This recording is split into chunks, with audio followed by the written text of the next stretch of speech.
Welcome to PropTech Buzz. I am your host, Olivia Rizvi. Today, we will be discussing solutions that not only facilitate businesses but also foster sustainable development, environmental stewardship, and universal community well being with Mr. Srinivas Nag Srirangam, CEO of Primes Estate Global, a company that integrates sustainability into real estate.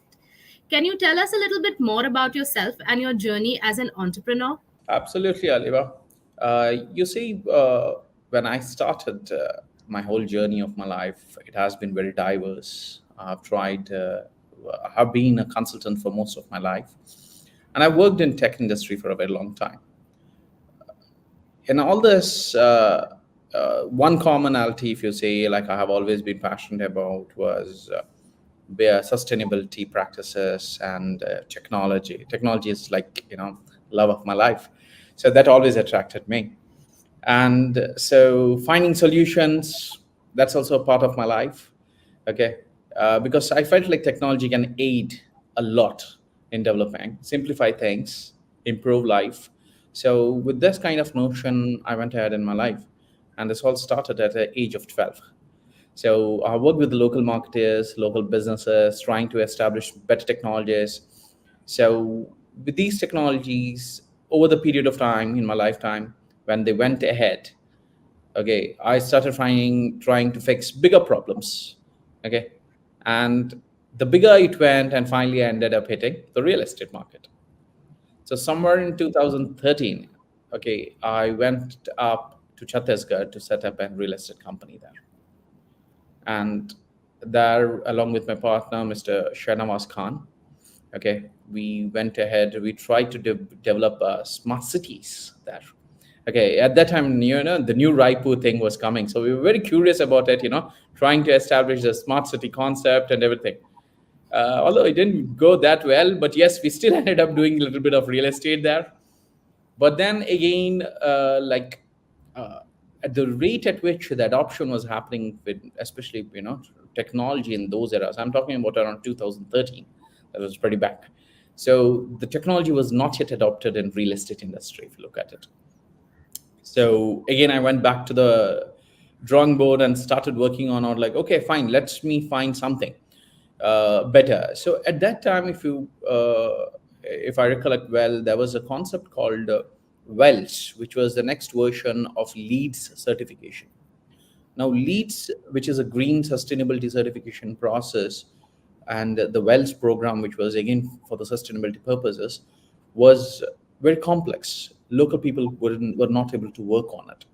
So that's when I wanted to write a guidebook which local masons and local builders can use to build construct properties which are more sustainable in nature, where they can benefit both financially and the quality of the product. Okay. So that was my first, you can say, dabble with real estate and sustainability together in one pocket. Then it went on just, and recently we started working with something far bigger, which is the ESG in real estate. The whole concept beyond was something that evolved. Frankly speaking, Prime Estate Global Solutions was not what it is today. It was not at all this.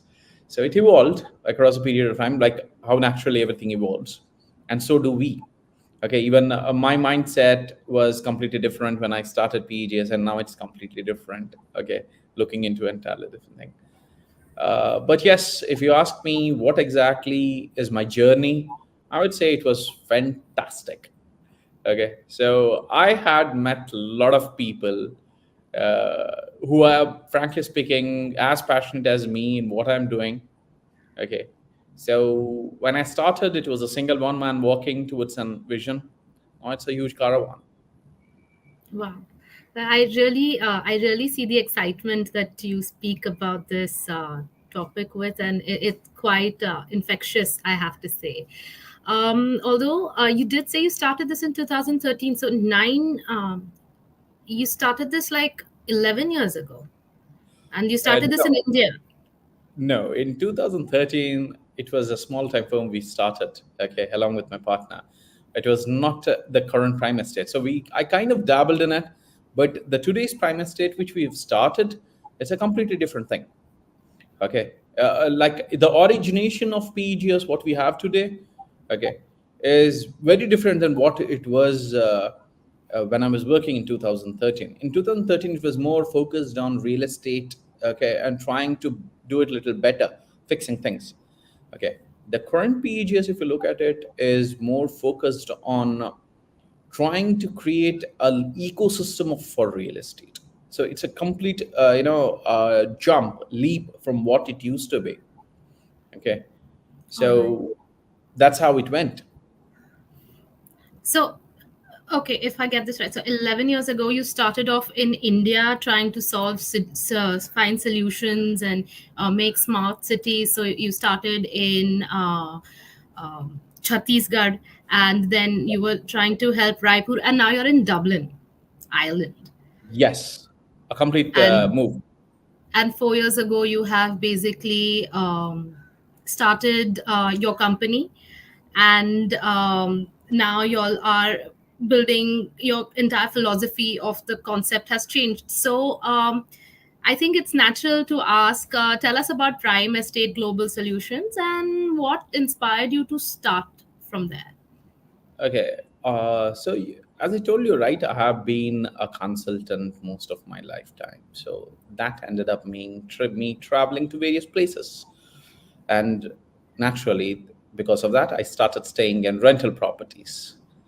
So one thing I realized in my life is when a person pays rent, okay, he's paying it as one of the biggest expense you actually live through when you're going through across your initial tender age, I'll say. And there's always a big divide between the landlord and the tenant. It has always been. Okay, because landlord believes the rent he has collected is good enough for the property is providing for the shelter, and the tenant always feels that that could have been always been better. Okay, so it's a natural cycle. But the problem is, I would neither say that there is a problem with the landlord or the tenant, but the problem is it is a miscommunication between both of them on understanding sustainable practices. Okay, the if a landlord would understand how to improve the property or why he need to improve a property, it would make a big difference. And so similarly, a tenant would have more responsibility towards the asset. Okay, because a tenant would always feel this is not my property, this is the landlord's property. Okay, so why should I care about it?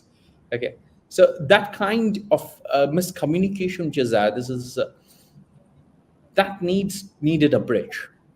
Okay, and repeatedly when I experience the same thing of the difficulty of crossing this bridge, that's when we decided, like, okay, fine, let us build something that can, improve the relationship between a landlord and a tenant. Okay, start incentivizing the whole concept of tenancy. Okay, start giving reward points or something like that, by which it would incentivize or encourage both landlord and tenant to improve or keep a better properties. Okay, because we have seen what happens when a property is not managed. We have seen so many accidents happening because of mismanagement of a property. So that's where we decided it. That was the initial inception of entire PEGS. I say we wanted to create a loyalty reward program system. Literally speaking, that was how simple it was. But you see, if you actually look at, we were founded somewhere in 2020. It was just in the mid of COVID. Okay, and then when COVID hit the world completely, that's when we realized, like, fine, we understand the rental market, we understand the tenancy systems, we understood all those, but COVID changed the whole thing. After COVID, even till date, we call it pre-COVID era and post-COVID era. Literally, it became a hotspot for the entire change in the world of lifestyles. So we literally had to change on what we were thinking. But during that entire phase, when we were going through both a lot of events in my personal life and the world around, kind of, you can say, gave an enlightenment kind of thing, you can say. which where I felt PGS was soulless. Okay, yeah, we were building something that will help people, true, but it was not leaving an impact. Okay, we were not building future. We were not building the next generation. We were just trying to find a problem, a stop gap for the current generation. That's it. And that's when we started feeling the importance of climate change. Okay, we started understanding. I started reviewing a lot of information on sustainability practices. Okay, how much it is impacting and what is the current position where we are. And when you actually go through that information, it's both positive and frightening. Okay, positive in a sense, it gives us energy to believe like, yes, mankind can do a lot of things. Okay, because we have come so far.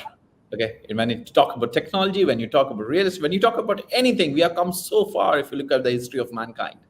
And it's Absolutely. frightening seeing the steep we are taking. Okay, so that's when we started. We initially wanted to bring something very simple, like just sustainability practices or climate practices, but then we realized it was not enough. We needed more.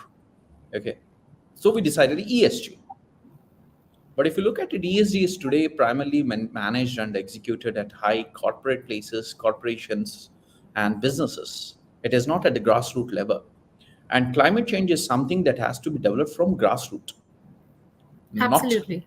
top levels, right? Yes. So then we decided to make the information very transparent and simpler. And for this, I would surely thank an organization. It's Kalna. It's a US-based company. They have an e-commerce. Now, this company, the thing that inspired me is they have a beautiful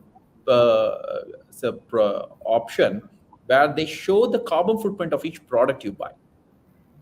That's interesting. Yes. And that's the same expression I had when I first found it. Okay.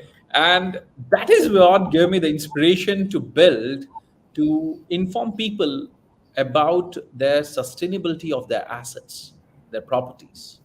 So when a tenant is renting a property, he can understand, okay, of how much sustainable the property is, like the energy consumptions, the previous historical satisfaction of the property, previous occupant satisfaction score. So what we have done is we have used 7 international standards. Okay, so we have picked the 7th international standards and developed a 15-point score-based system. So we call Oh, it an ESG score. Okay. So similar to how you have an Equifax score or a credit score globally for individuals, right? So we have developed a ESG scoring system for properties. wow. Okay. Okay. So now when you go to a you see, mankind has always been more comfortable with understanding numbers than qualitative things. So if you Absolutely. say this is good, this is better, okay, yeah, we understand, but not that much. But if you say this is an A grade property, this is a B grade property, this is a double A plus property, that gives us a more understanding towards it. Okay. Or when you say his credit score is good, but you say he's a 7, he's an 800 scored credit score, that gives a better clarity. So we wanted to develop something that a common man who doesn't understand about sustainability, because frankly speaking, most people don't care. They're trying really hard to live their lives. Everyone is. So we wanted to create a system where, using simple numbers, let's explain the people where they need to go and how much they need to go. So that our score system came into place. That's how it is now today. That's actually very interesting. When I started this, and I asked you, like, what inspired you and how did you get there, and when you actually explained like what you're doing, because I really wanted to understand how you got into ESG. And for actually our viewers, could you just tell us a little bit, like, what is ESG? Could you just put it out Why? Okay, so I'll say ESG technically is just 3 terms. Okay, it's environmental, social, and governance. So that's it. That's actually ESG.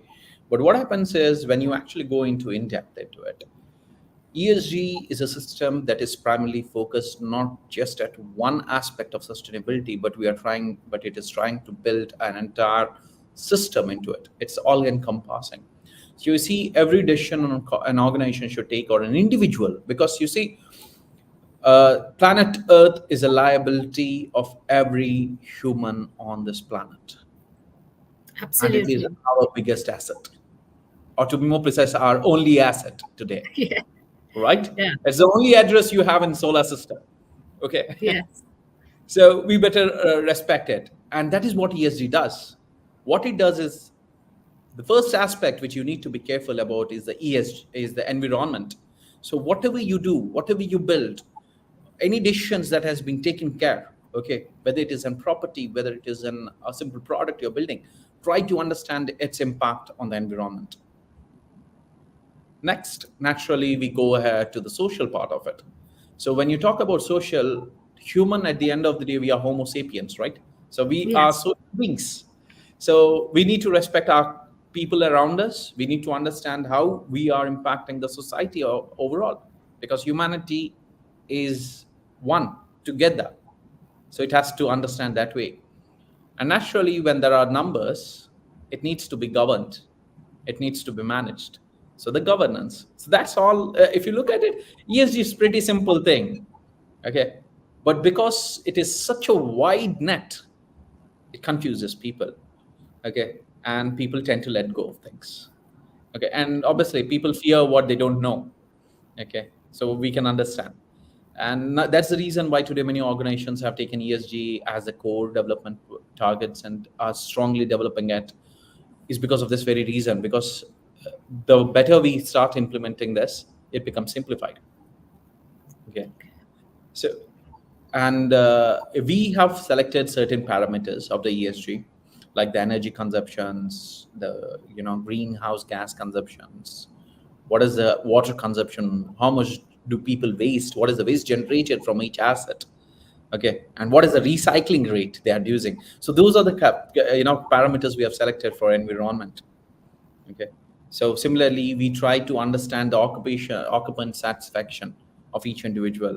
When a property is there, if there is an occupant, he can be the owner of the property or the tenant, but there will be a certain level of satisfaction towards the occupant. So we wanted to Definitely. understand that. The health measurements to be done, whether it's safe for the property, is there any hazard happening? Okay. Then affordability, if you look at it today in the especially European markets and everything, the rents, post COVID rents, have gone sky high. Okay. And that's also the reason why we started in Europe, Ireland. Okay. It's because of this reason, because we have seen that there's a strong requirement of housing assistant affordability that's creating a lot of trouble.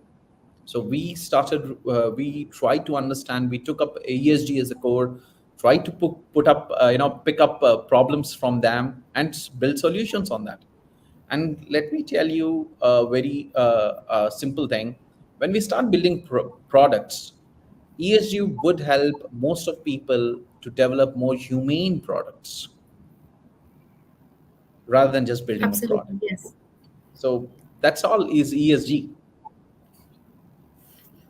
Okay. So now I'm naturally curious about what are actually. So you said there are 15 parameters that you all use. So can you briefly just tell us like a little bit about some of those parameters specifically? Like, because now I'm curious naturally to know. Sure with that. Sure with that. So you say, as I told you, there's in ESG there are just three major segments: the environment, social, and governance.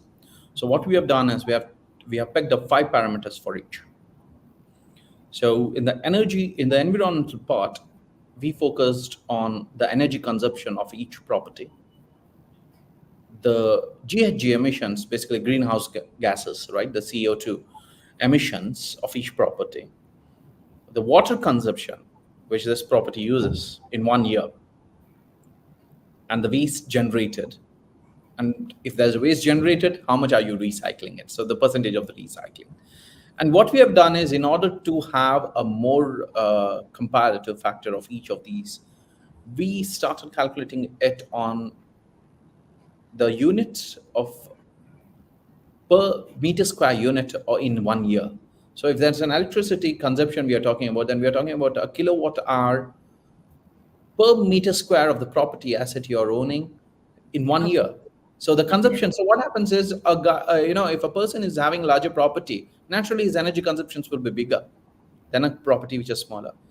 But when you make it into a small, a unitary segment, okay, it becomes a very rational standardization, and that will give you an idea whether you're wasting energy or not. Okay, and how much part of that is basically coming out from uh, your green energy, whether it is sustainable, whether you're using what you call sustainable practices like heat. You know, Currently people do not know. We commonly consider an heat energy system to be only from the air conditioners we use. But nowadays, if you actually look at it, technology has developed in a way where we have so many various ways of cooling the temperatures within the property. Okay, so that has changed. So I won't go into in depth because that's a very large subject, so I won't go into that.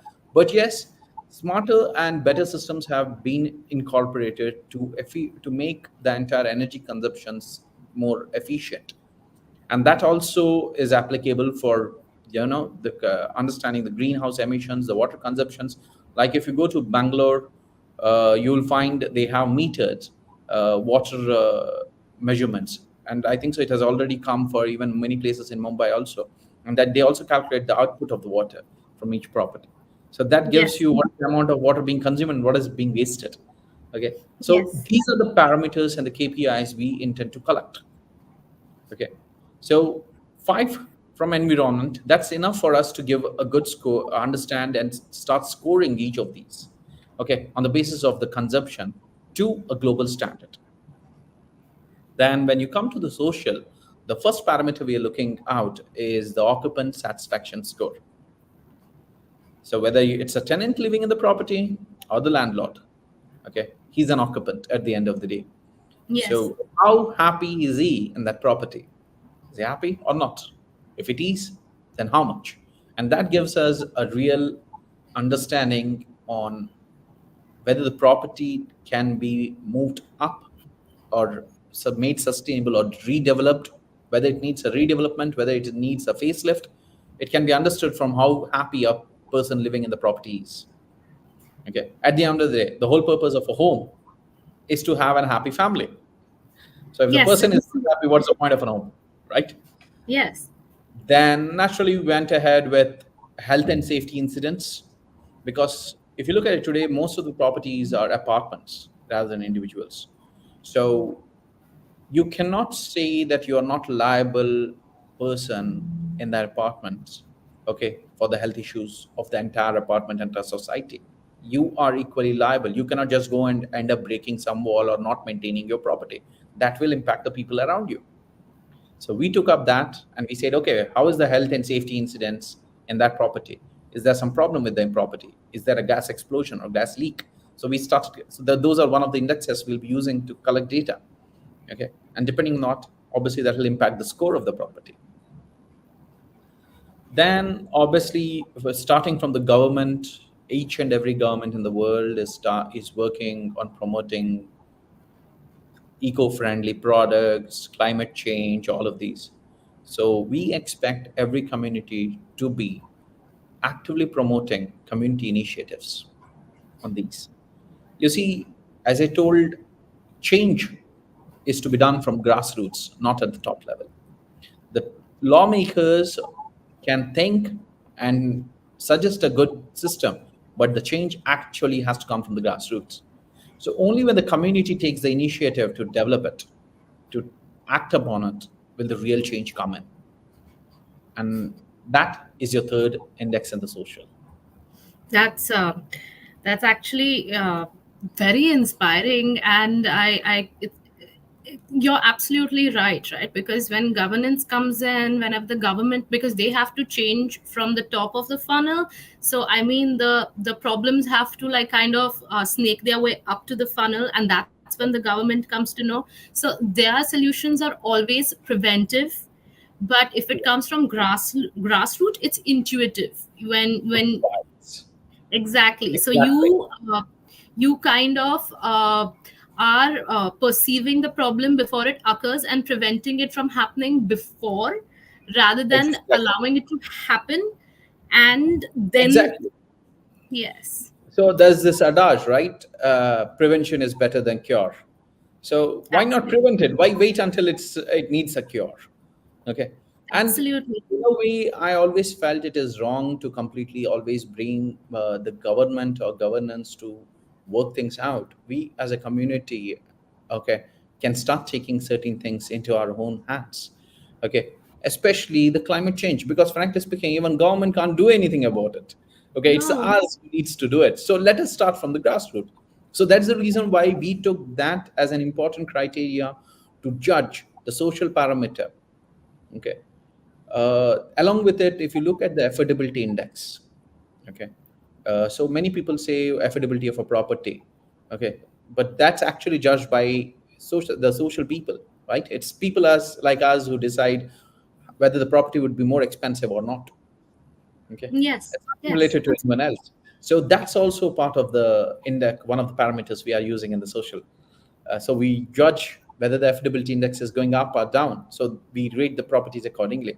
And obviously, we need to be in a diverse community to understand the property. It needs to be diverse. Okay. So a community should have every segment of people. It should not be restricted. A restrictive community is not a growing community. It's an regressive community. Only an open absolutely. heart community would grow. A true Yes, community is always open. Okay. yes. So we have also have one of the fifth final point of the social is the community diversity and inclusion. And finally, the governance. Governance is more on, as I told you, government. They are the lawmakers. So it's all the 5 points are give and take related to the regulatory compliances, ethics violations, stakeholders. About the stakeholder, about the sustainability adherence, and the most important in the governance is the transparency and accountability. So, as I told you, governance is something which is at the top of the funnel. So, if you do not adhere to certain laws of the land or the world, what will happen is even if you reach the targets have been achieved, at some point they will falter and they will fall. Absolutely. So, in order to avoid that, we have a governance segment of 5 points we have collected for the governance, and we are being very keen on having a transparent system. Let every person who is involved in this entire system understand what is the importance of it. Okay. And if there's a property owner, let the tenant know everything about the property. There's nothing, yeah, there's nothing wrong in that. And the more information is transparent, there's the bridge which I told you between the landlord and the tenant would shrink. And most probably, a day will come when there wouldn't be a bridge.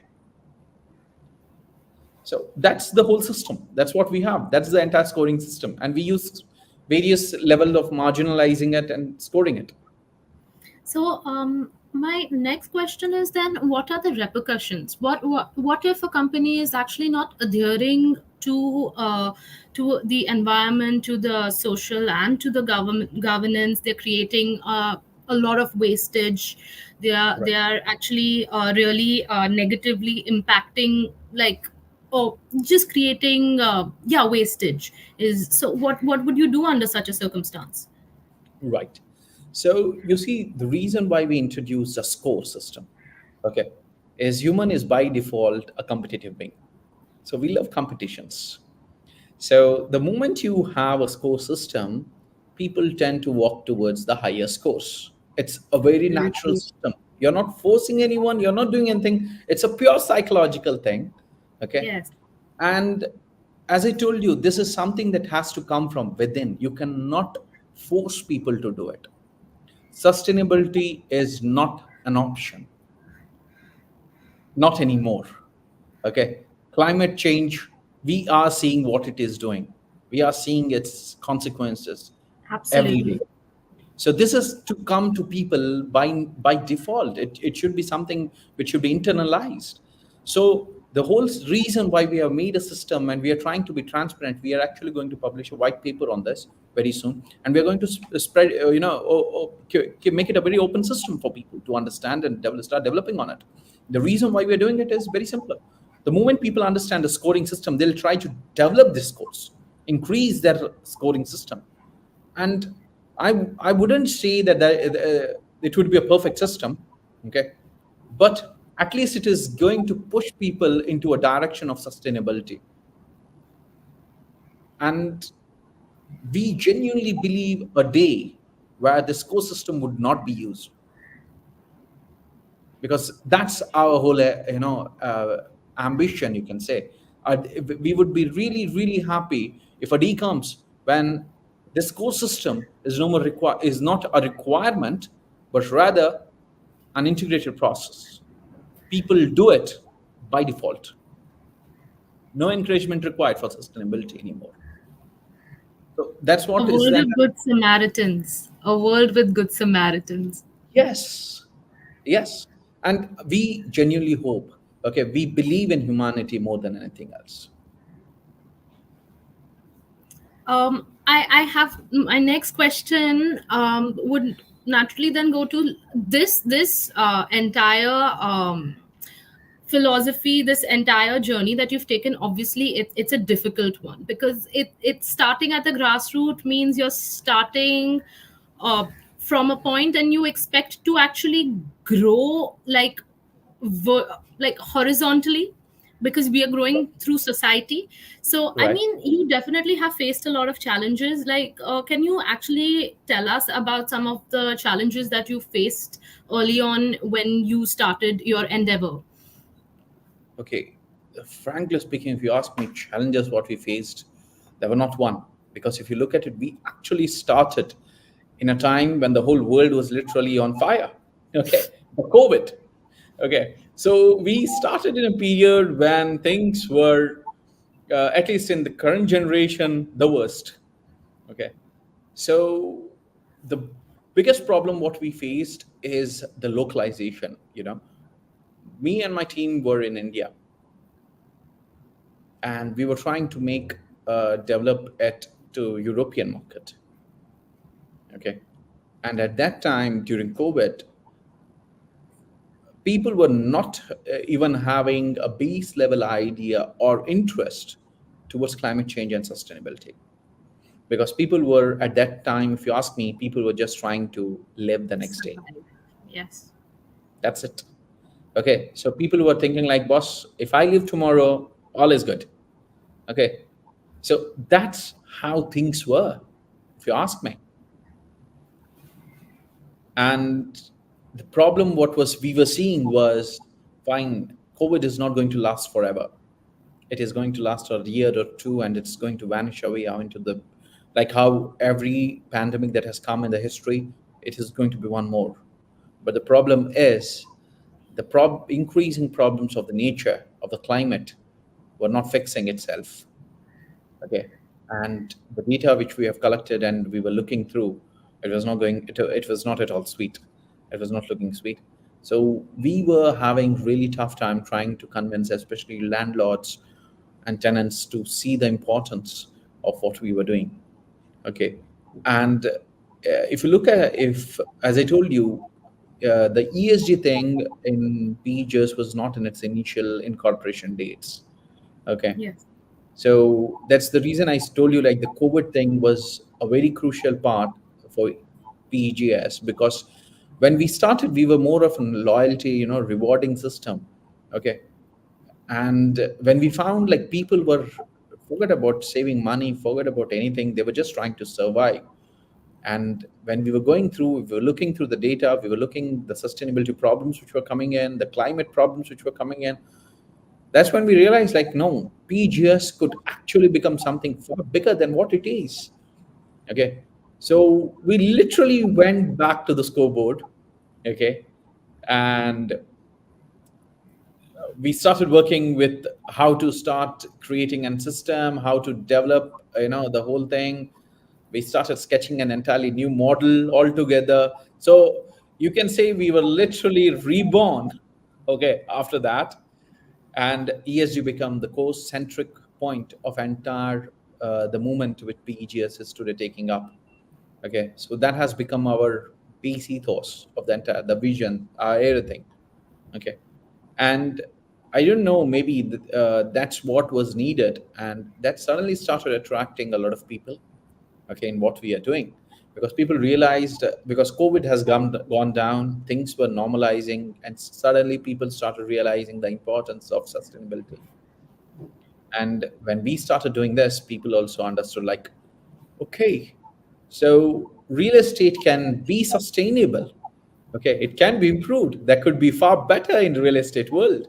You see, the entire architecture of real estate was very close knitted for many, many years, eons together.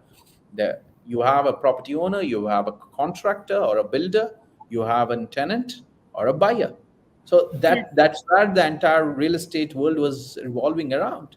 Okay, and in the recent years, you have offshoots like agencies and property managers which have popped. But that's it. At the end of the day, it was revolving around the very same centric. But then the prop tech industry came in, and there you see a revolution coming in, technology in entire real estate, the changing the measurements of property consumption, sustainable practices came into play. So real estate suddenly literally had a new dress. Okay, it had a facelift, and we are seeing now real estate could help, okay, the world. Sustainability, we are talking about building green buildings which can actually contribute towards a greener world, and it was not the same in the past. So if you look at it, that's how it is. And the challenge what we faced, most probably many faced, but one of the biggest challenges we faced in the entire system is we didn't want to bring in investors in the initial phases, because what happens is at the end of the when investor comes, uh, there's a lot of they have a moral responsibility towards the investments that come in. Okay, Yes. so when I have a moral and ethical responsibility towards it, my duty becomes to fulfill my commitments towards the investor. Now that brings down where obviously in order to fulfill those, I have to cut off the R&D time. Okay, and if that happens, what we are trying to build requires more information and more knowledge. Yes. So when we remove the investor factor, the whole financial burden came to us individually. Yes. And if you look at it post COVID, the whole world was prices were increasing. Okay, in order to get information was getting difficult more and more. We had to spend more. These problems created it was like a continuous chain of firecracker blowing up on our faces. Okay, but we had to handle it, walk along, because we believed very strongly on what we were doing. Okay, the faith towards what we are building was so strong that all these things, external factors which were there, started diminishing at some point. And before we realized, we became immune to it. Okay, and so if I have to put it in a very simple words, what were the problems we faced? I would say it was a tempering required to build PEGS, not problems. So, what I really find interesting about you is you naturally lead me to my next question. And that's actually something I have been finding very humorous. Either you answer it for me or you actually just lead me to it. So, that's something I really find extremely interesting. So, you basically were in real estate in India in 2013, and that's where Right, your journey began. And naturally, you were at the crux of technology actually breaking into the real estate industry, specifically in India, because for the longest time, I mean, India is now starting to really boom, right? Like even if you're currently in Mumbai, and when you're here, right, you realize that the entire city is going through a revamp, right? Like there's a right, massive renovation going on. right, So you actually came into this industry at a very like crucial point for prop tech, because that's right, exactly when it slowly started seeping in. but it took a while because traditionally this is like a labor intensive industry, and also Yeah, because of an entire population, most of our population is right. in that, so that it was a sort of an economy of sorts, so you couldn't completely push technology inside and push, like, the labor intensive out. So slowly it was creeping in, and I would really like to know that you have seen it grow. You have seen India from 2013, and then today you see it in 2024. And tell us, what impact have you seen in the real estate industry? How have you seen technology change the real estate industry? Okay, you see technology impacting in real estate since 2013 to now. You can really read how technology has grown across the world if you just read the technology growth in India. That's how beautiful it is. Because in 2013, before I started trying to develop the whole concept of introducing smart homes and all those things, what we have seen is very simple traditional brick and mortar houses. That's it. Okay.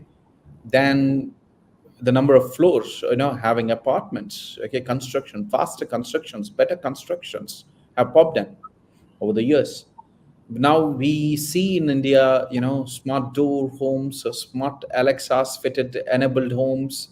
Yeah. Okay, I've seen so much going on in India. Okay, now people are using. If you look at it in 2013, most of the lights were halogen lights, normal bulbs. Yeah. Now you find only LEDs in India. Yes. Okay, you don't find normal traditional bulbs anywhere. It's all LEDs. Okay, and frankly speaking, when most people who are doing, they don't even understand how much they are impacting the society, how much they are impacting the sustainability practices. They are actually adhering to a very large extent. They don't even realize it.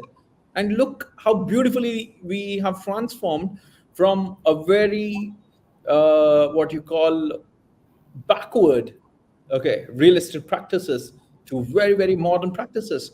India today has many LEED platinum certified buildings. Okay, it was hard to imagine that long back. Okay, it was very difficult to imagine India would have many LEED properties. Green properties was not something India could, yeah, it was not easy to envision in Indian market practices. Today, if you look at when a person goes to buy a property, the first thing he looks into is not just where it is placed or how easy to access, or that was all the requirement in the past. But now it's not the only requirement. People seriously ask about the construction, the quality of the construction, okay, the renewable sources. They ask whether the greenery has been done or not, whether it is climate friendly or eco friendly or not, whether there's a lot of plantations. Okay, so these have improved. Okay, if you look at it, the place where Pallava city, it's a large city built, okay, in Mumbai with greenery, lush greenery. It's even in the South Mumbai and everywhere you see people are building, vertical gardens in Mumbai. Yes. Yes. Even in Delhi, vertical gardens are coming. Now, this is something which India has never seen across. Okay. So, if you ask me what technology has brought to real estate, I would really say it made people understand, okay, there is a better route out and be more sustainable, and technology is the aided tool for that. Yes. Yes, you feel like maybe technology maybe takes you away from nature, but yes, it is actually bringing people closer to nature, like appreciate it more, want a more holistic environment around you, where you want bits of everything, right? Right. You want like a high tech building, but you definitely want like greenery inside it, and you Yes. don't want a lot of like waste around it. Yes, absolutely. So You're that's what completely I'm saying. right. So tell me something specific technology innovations that your company has been using to actually improve its services. most of our development has always been on AWS. Okay. If you actually, Amazon Web Services, AWS, if you actually open up and you see, they have so many tools to aid building wonderful solutions. You name it, you can build it. Whether you want to make a smart home and integrate it to a blockchain network, you can work on those. Okay, so there's a beautiful technology assistance and tools provided by AWS, and that's what we use for our entire development purpose. And if you look at it nowadays, thanks to customer services and everything, tools like Zoho, a company, they have so many tools developed to assist in working on with the for customer service, project management, understanding information management, all those things. So that's also something a tool we use. But if you ask me in today's generation, one tool that surpasses hands down everyone else is AI. It has become a crucial tool for us to understand what is needed to develop. So if you actually main thing, it helps us to reference information on, or guides us on how to take it to the next level. That's what AI does, and it does it in a very simplified way. It removes the complexities or repetitive tasks which would be needed otherwise. Okay. So frankly speaking, we have been using AI since last almost 8 9 months, okay, to develop what we are doing, and it has assisted us in a large ways. Most probably, without AI, it would have taken us what we are trying to develop today. It would have extended for more than the 3 4 months more, or maybe 5 6 months. So that's how fast AI cuts. So I'm pretty confident. Most probably all major organizations would be using AI today. Okay. And here I'm not talking about generative AI. I'm talking about something more than that. Okay.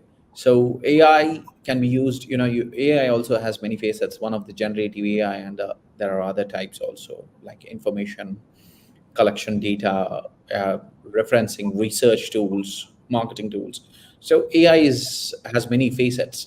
So we are using a certain information gathering, especially information on understanding, information gathering, predictive analysis, okay, which is very good. AI does this very well. So we are using those tools. So uh, and we are also individually trying to develop tools, okay, which can help real estate assess the sustainability requirements. Okay. Okay. So we are still at a very, very infancy stage. So I wouldn't be disclosing it. Okay. I'm sorry for that. Okay. But yes, we are working on that, where we are trying to develop an entire register for our database kind of thing for properties.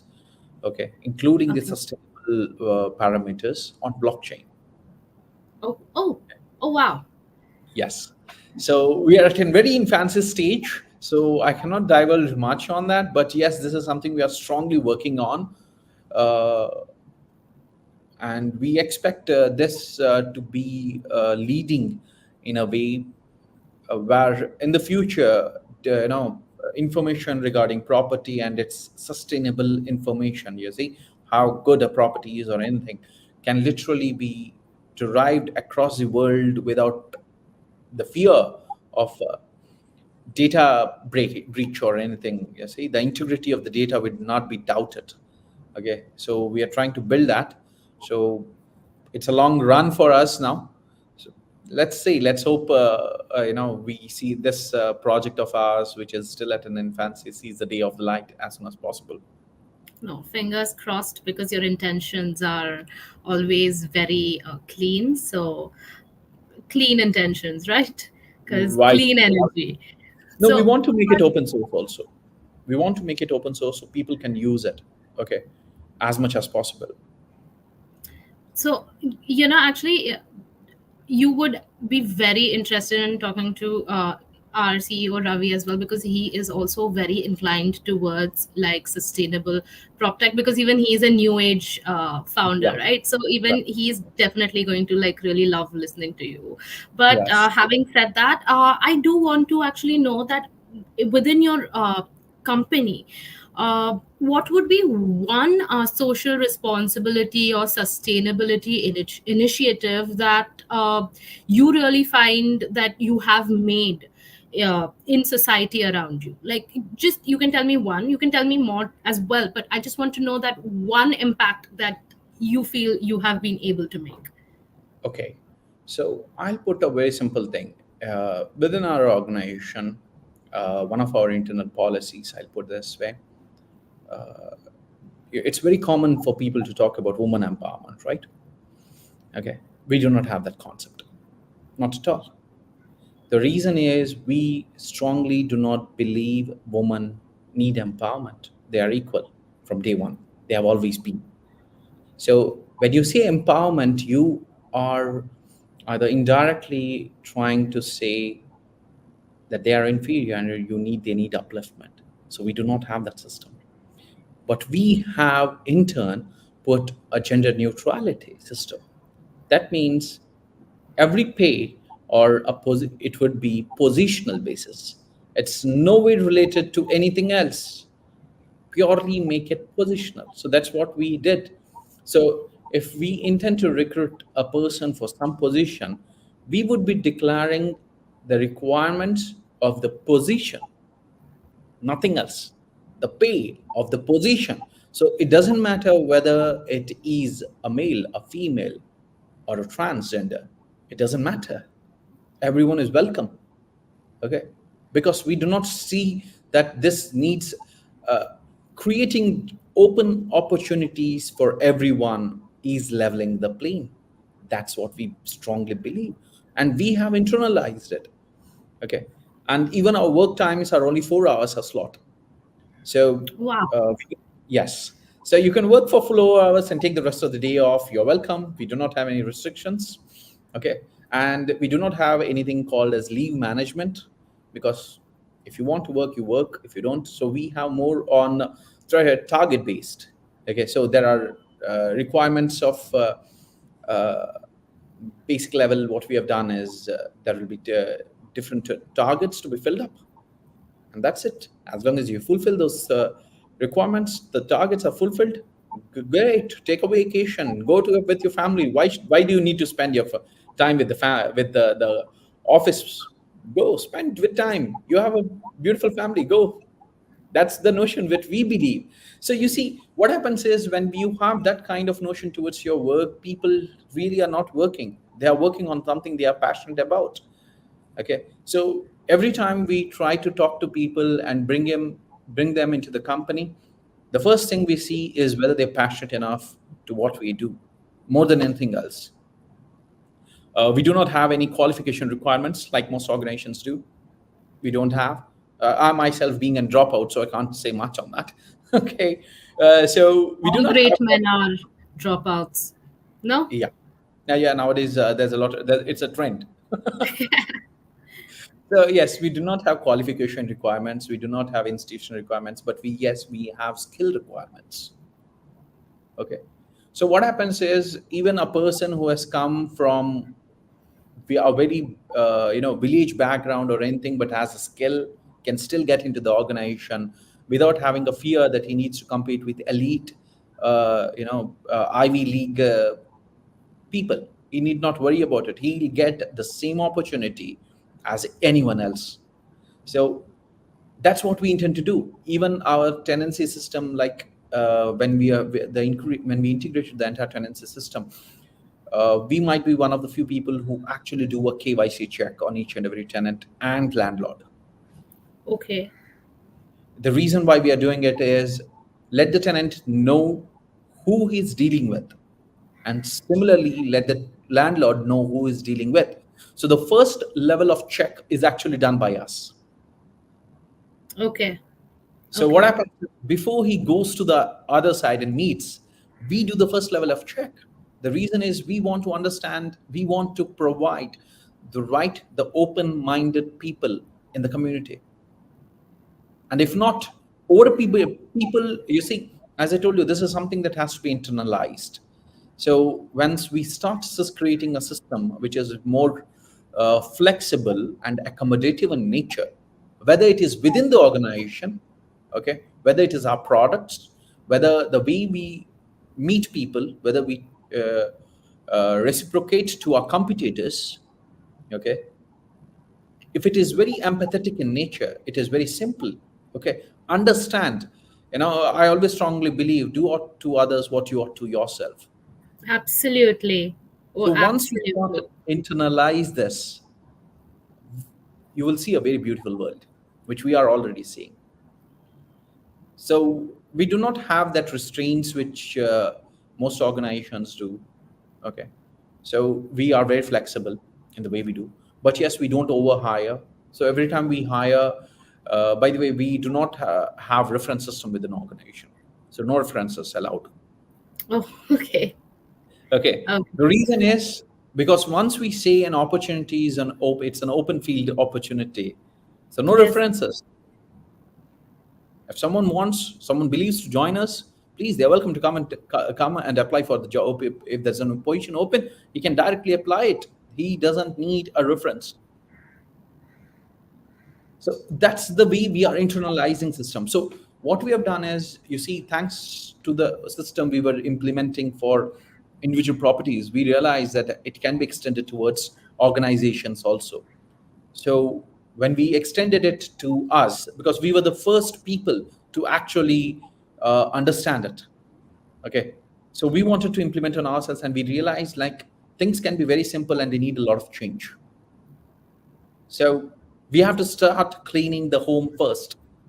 So PGS is the first birthplace. So it needs to be cleaned. It needs to be fixed. So that's where we started. So we started fixing all, in our company, we don't have an CHRO position. Oh, Okay. okay. So we have something called as CEXO, Chief Experience Officer. So the position of CEXO is to ensure that the experience of the employees and the customers are fulfilling. If any employee, whether frankly speaking is a top level manager or a simple person working in front of a desk, front desk or receptionist also, are to be equally treated. There's no hierarchy, basically. No hierarchy. So frankly speaking, anyone can come and meet anyone at any given point of time within the organization, start mailing off. It's all transparent system. And we actually even intend, at this point we are not making it public, but later on we intend to even make the company's entire leadership and our top management openly accessible to everyone. Wow. Okay. That's you're taking up a big endeavor for yourself, like Yeah. because. But I actually love the intention, love the energy. It's all about like positivity and like treating everybody equally. I love the quote as well. I'll add one of my own. My mother used to tell me this: do not condemn another soul of the mercy that you want for your own. So that's what my mother Very used to. true. Very Yeah. true. Yeah, so that's why it really hit me, because that's like the kind of principles being an Indian you are brought up with. And once you grow up into corporate lifestyle, you start realizing that you know it doesn't matter so much. It's all about you getting the work done and all of that. So it's so refreshing hearing it from actually an office environment. It really touched me. And Thank you. so yes, let me ask you my next question, which is in 10 years time, or in however long you believe you're going to achieve your target, and you will definitely have a certain point that you want your company to grow to, a certain impact that you want your company to make. How do you feel, how do you envision what that impact is going to be? What kind of change do you want to see in this world? I'll put it, the vision which came to us after we took the ESG as our core of our business and everything. The thing which we have seen is we believe humanity is at the forefront of space age. We are there. So it wouldn't be long when we would be having other addresses other than planet Earth. So that makes it more important for us to fix this. And this is something which has been brought to us by our forefathers, and it needs to be fixed seriously. So it needs to be internalized, as I said, it needs to be part of us. Okay. We should be more sustainable by default. It is not something where a third person has to tell us that you are being wasteful. Okay. That shouldn't be. It should be a very internalized thing. People should feel it to be a part of us. And the whole reason why today we are strongly promoting ESG in real estate is because we believe that is the core of any person's life, a home. That's where the change begins. Yes. Everything starts at your home. So, Cleanliness begins at home. right. And there is one thing I have always believed is, if you see, there are various mechanics of doing, there are a lot of NGOs who actually provide a lot of help for development of sustainable practices and everything. But if you look at it, although we are doing most of our work, if you look at it, it would sound like we are more of doing an NGO service or more of a non-profit work. But if you look at it, we are not a non-profit organization, we are a profit organization. That is again thanks to my father. Okay. He always told me, Srinivas, charity with dignity. Never forget that. Even if you do charity, always remember there should always be dignity in it. Okay. Because you cannot rip off the dignity of the person whom you're providing help to. 100%. Yes. So let them grow on their own. Don't try to give a fish, teach them fishing. So we decided to create a system which can help them internalize it. So if you look at it, the name Prime Estate Global Solutions, it's not Prime Real Estate Global Solutions. The reason is we are not just focusing on the real estate part. If you actually pull out the dictionary, and you'll find estate technically defines everything a person owns. Yes. Yes. So we want to internalize ESG into everything. Real estate is the first step because it's the home. Later on, we expect people, once your home is properly managed, it wouldn't take much long for people to manage everything else.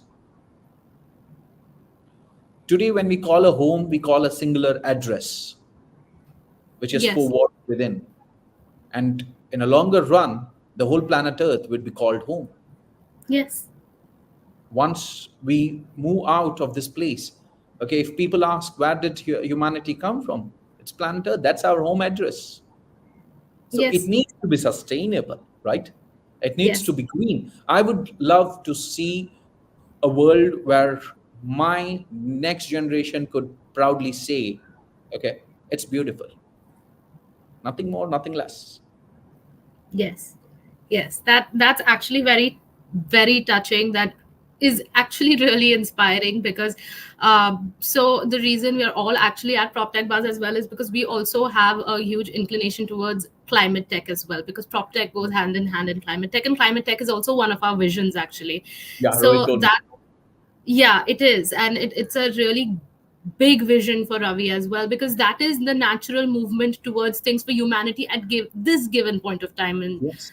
on the earth, right? Because people don't actually, most people sadly, or I don't, it's not even to blame, but they don't do anything about it till they're forced to do something about it. But there are very few people who are intuitive enough to look 20 years down the line and say, oh, what are we leaving for the next generation? We're really leaving nothing. Actually, we are actually leaving all the plastic that was ever created in this world, because Yes. that's what's left. So yes, this, it's really, really inspiring. And so I will have to sadly actually come down to my last question to you, and it's going to be I'm actually taking so much back from you, I Okay. really am. A lot of inspiration, a lot of I'm really geared up to actually see what your company is going to do in the future. I'm going to follow it. But here's my last question. So, if our viewers want to stay updated with Prime Estate Global Solutions, and we want to know what are your next projects and what are you all doing, how can we do that? Okay, so this is the only place where I would be disappointing you a little bit, is because we currently only have a website. That's it.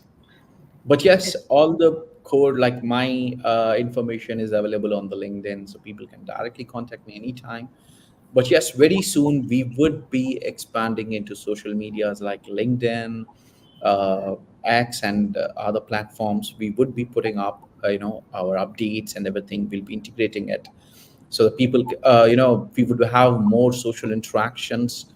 If possible, we might be hosting a lot of webinars in the long term, okay, for people to contact us and understand. Because you see, as I told you, we have never developed the thought process where we believed in understanding the society and developing it rather than develop and push it to the society.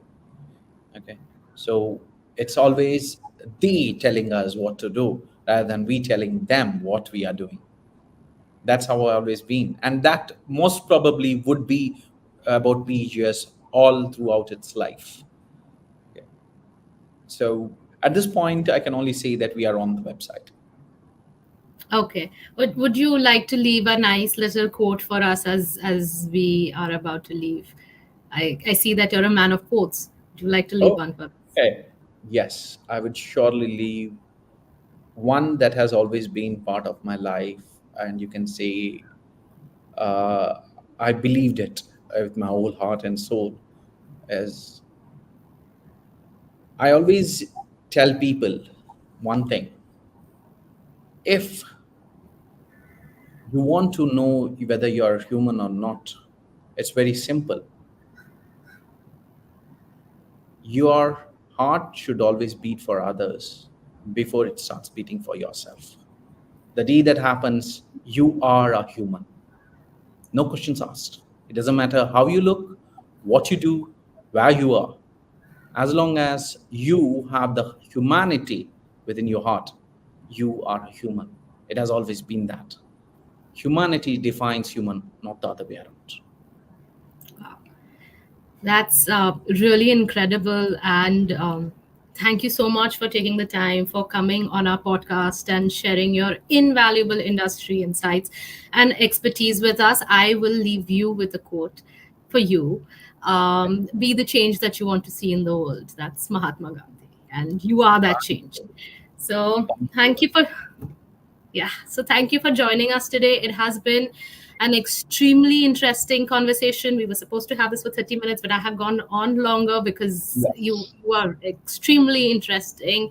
And to our viewers, thank you for tuning into PropTech Buzz, the first platform that integrates the power of products, leadership, community, and media to create a unique ecosystem for all things PropTech.